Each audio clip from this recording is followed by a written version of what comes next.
ተመስገነካ ልሳነይ ዝኸፈትካ ተመስገነለይ አንተ ልዑል ጎይታ ታያሎኒ ድዩ ካባኻን ድዩ ኩሉ ትዘመስግን ልሳን ውበትካ።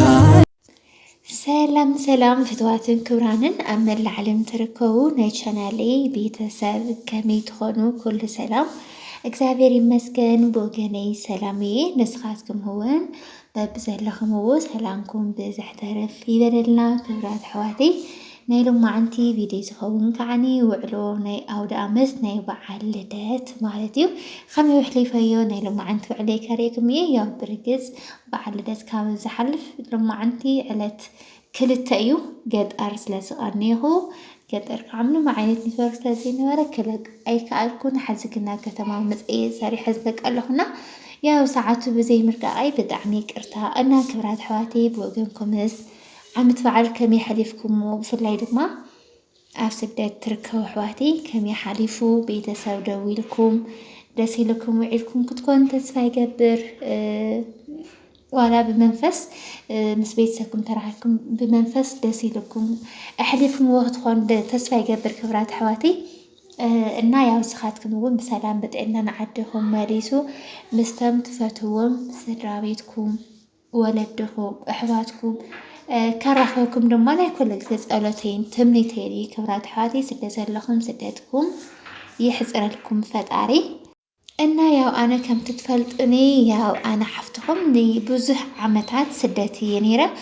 ንመጀመርያ ግዜ ከባቢ 6 ዓመት ዝተቐመጥኩሉ ነይረ እምበር ቅድሚኡ 2 ዓመት 3 ዓመት ይመፅእ ነይረ እየ እናኸድኩ እናመፃእኹ ስለዝነበርኩ ያው ሓደ ግዜ ኣውደ ዓመት ምስኣቶም የሕልፎ ነይረ እየ። ተኸታታሊ 6 ዓመት ዝተቐመጥኩላ እያ ነይራ እዚኣ። ድሕሪ ብዙሕ ግዜ ድማ ዓመት በዓል ብዝመፀ ቁፅሪ ምስ ወለድኻ ደስ ይብለካ ዋላ እኳ ኣብ ስራሕ ተኾናሲ ስልኪ ንድውል ይኣብና ንሳቶም እውን ስልኪ ይድውሉ ይኣብዩ ምናምን ባይዘዌ ኣነ ስደት ከለኹ ማለት ስልኪ ኣውደ ዓመት ክኸውን ከሎ ብጣዕሚ እየ ስልኪ ምድዋል ዝፈቱና ከኣብየኒ ከሎ ንባዓተይ መፀኒ ይበክ ምናምን ብጣዕሚ እየ ዝበሳጮ ነይረ። እንታይ ከ ምሳቶም ዘይድውሉ ገለ እናበልኩ ብጣዕሚ በሳጨ ነይረ ምናምንና ከምዚ ከማይ ዝኸምኩም እስኪ ኣብ ኮሜንት ፃሓፍለይ።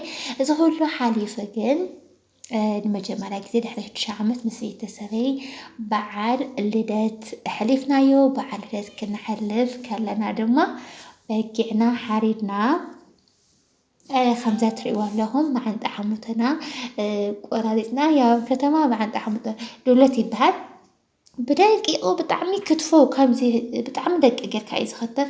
ንሕና ግደውዚ ቁረፅ ኣቢልና ኣብ መቑለና ጥስጥስ ኣቢልና ኢና ቆራሪስናዩ ብጣዕሚ ደስ ዝብል ኣውደ ዓመት ኣሕሊፈ ምስ ቤተሰበይ ክብራት ኣሕዋተይ ከመይ ደስ ይብለካ ብጣዕሚ ደስ ይብለካ ታዘላ በልዒኻ ሰቲኻ ምስ ቤተሰብካ ደስ ኢልካ ክትሕልፎ ከለካ ብጣዕሚ ደስ ዝብል።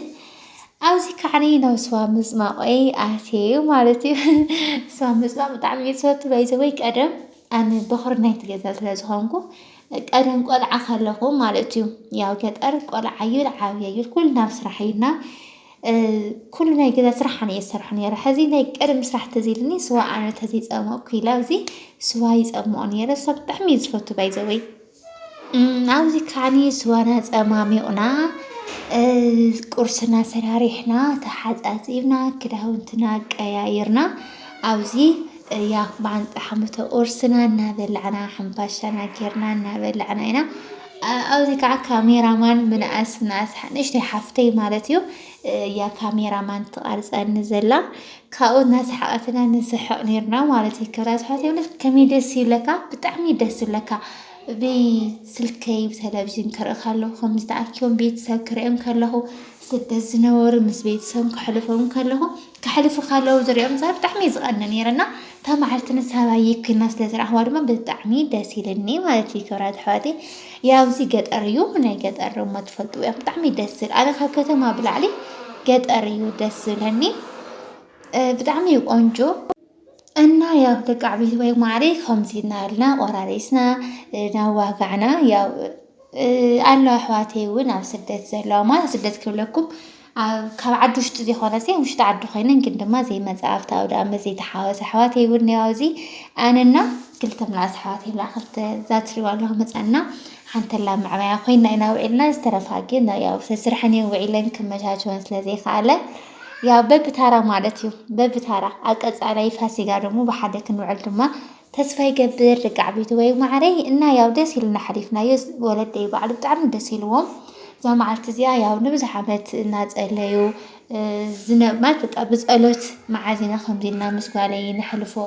እናወሉዝ ግዜ እዚ ብጣዕሚ ዝብነይ እውን ዝናፍቕዎን ግዜ ስለ ዝነበረ ንሳቶም ብጣዕሚ ደስ ኢልዎም ኣነ እውን ከምኡ ልክዕ ብጣዕሚ ደስ ኢልኒ እና ደጋዓቢት ወይ ከምዚ ኢልና ብጣዕሚ ደስ ኢልና እዩ ውዒሉ ብፍላይ ቤተሰብ ብጣዕሚ ደስ ኢልዎም ደጋዓቢት ወይ ማዕረ ስደት ትርከ ኣሕዋተይ ደቂ ኣንስትዮ ይኹና ደቂ ተባዕትዮ ድማ ንዓይ የምስልኩም ናይ ብዙሕ ዓመት ናፍቆት ዘለኩም ያው ብዙሕ ዓመት ኮነ ንእሽተይ ዓመት ናፍቆት ይዓብዩ ንእሽተይ የብልና ብዝኾነ ስደትኩም ሓፂሩ ብሰላም ብጥዕና ዓድኹም ለስኩም ንዓይ የምስልኩም እውነት ዓድኻ ብጣዕሚ ጥዑም ታዲዮ ኣብ ተመስገን ዝረኸብኩምዎ ነገር ተመስገን እንድሕትብሉ ኮይንኩም ምንም ዝወለኩም ነገር ኣይመስለኩምና وانتا حيزة تخيل منامن تبلا حواتي دعي بچا أنا حزي أو زعد مزي إمكانس وزي كورحيز كاب حزوكات تزن حقالي ولياجن قوميسا سلسة مع تورحيك أسئلة خعني ميسا كالي يخعق حسب كالي حسابي يخمس ألينا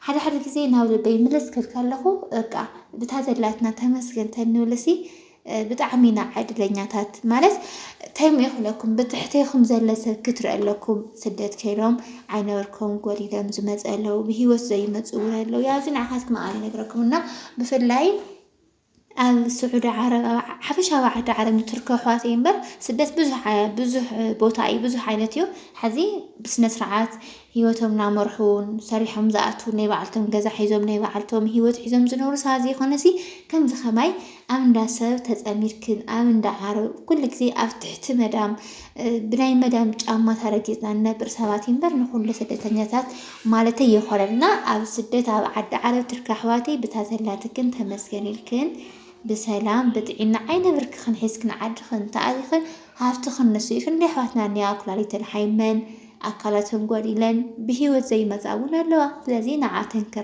كرأ لنا تحيزة عين بل إننا ياو فتعري سدتكم يحزر لكم كبرات حواتي نقدم بولو دمايلناينا ولا بأكاليكم بمنفس نقدم بولو كبرات حواتي بتعملنا نفتوكم نخرجكم بتعمل يسفتوكم في الليدك مدام كمامي مالتي كبرات حواتي أنا نلوم عن تي في دي أتنسل نيرا أكز علي فاسقا رمو أمنا يبعلي جزا وديئة وراديئة بيتسوي قابيزة رمو تسمر عن فاسقا أو دعمت أو جزا رمو حابرنا كنا وعلو تسفاي قبر بدبي دما أما إلنا كنا وعلو تسفاي قبر كرات حواتي إننا نعيون لايك شير سبسكرايب نقولكم أبرتات عني طعمي يسفتيكن بفلاي دق مدام كمامي حفشاو دمو ناي channel تخاتلت بطعمي يسفتوكم زخبركم من سلسلنا يبزلهم وسلامكم يبزحلنا باي باي